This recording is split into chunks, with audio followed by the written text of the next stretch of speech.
जब हम किसी को प्रणाम करते हैं, उन्हें नमस्कार करते हैं या हमें कोई प्रणाम करता है, तो अनायास ही हमारे मुंह से निकलता है खुश रहो, गॉड ब्लेस यू, सदा सुखी रहो। ये जो प्रणाम के उत्तर में हमारे मुंह से निकलते हैं ना, ये कोई साधारण शब्द नहीं है। ये दुनिया के सबसे कीमती शब्द हैं। आजकल हम इन बातों को महत्व देना बंद करते जा रहे हैं, पर यकीन मानिए, जो प्रणाम के जवाब के रूप में आशीर्वाद हमें मिलता है या हम किसी को देते हैं, वो 100% चमत्कारिक शब्द होते हैं, बेशकीमती शब्द होते हैं। एक बहुत प्यारी कथा कहने जा रही हूं। महाभारत का युद्ध चल रहा था। एक दिन दुर्योधन के व्यंग से आहत होकर भीष्म पितामह यह घोषणा कर देते हैं कि मैं कल पांडवों का वध कर दूंगा।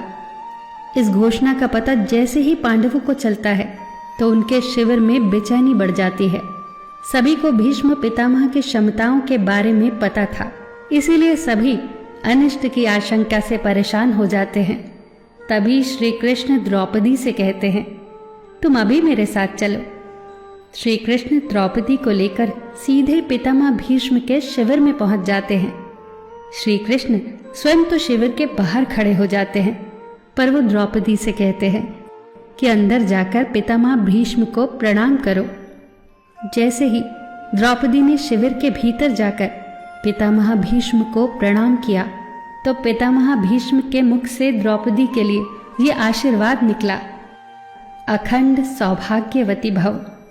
जैसे ही ये आशीर्वाद उनके मुख से निकला, उसी क्षण उन्हें स्मरण हो आया कि आज ही तो उन्होंने पांडवों के वध की घोषणा की थी और स्वयं ही उन्होंने द्रौपदी को अखंड सौभाग्यवती रहने का आशीर्वाद दे दिया।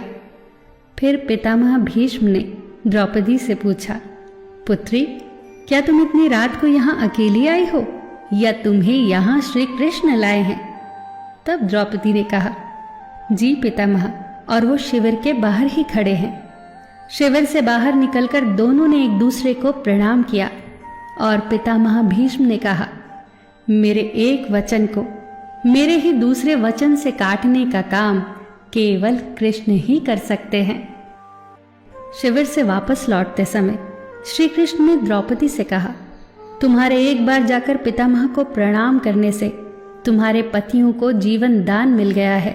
अगर तुम प्रतिदिन भीष्म, धृतराष्ट्र, द्रोणाचार्य आदि को प्रणाम करती होती और दुर्योधन, दुशासन आदि की पत्नियां भी पांडवों को प्रणाम करती होती, तो शायद इस युद्ध की नौबत ही न आती।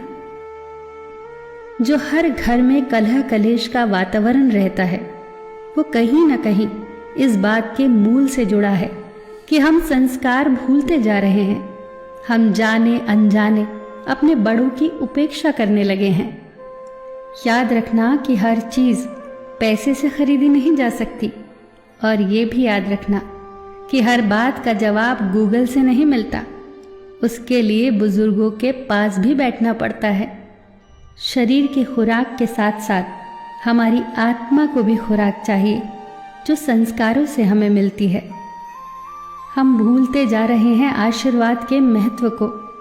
आशीर्वाद एक कवच की तरह होता है, जो हर बाधा से हमारी रक्षा करता है। कितनी सुंदर बात कही है किसी ने। प्रणाम अनुशासन है, प्रणाम शीतलता है, प्रणाम आदर सिखाता है, प्रणाम से सुविचार आते हैं, प्रणाम झुकना सिखाता है, प्रणाम क्रोध मिटाता है, प्रणाम आंसू धो देता है, प्रणाम अहंकार मिटाता है, प्रणाम हमारी संस्कृति है। आप सभी को मेरा सादर प्रणाम। फिर मिलेंगे दोस्तों अगली वीडियो के साथ। तब तक के लिए अपना ख्याल रखना और हमेशा मुस्कुराते रहना।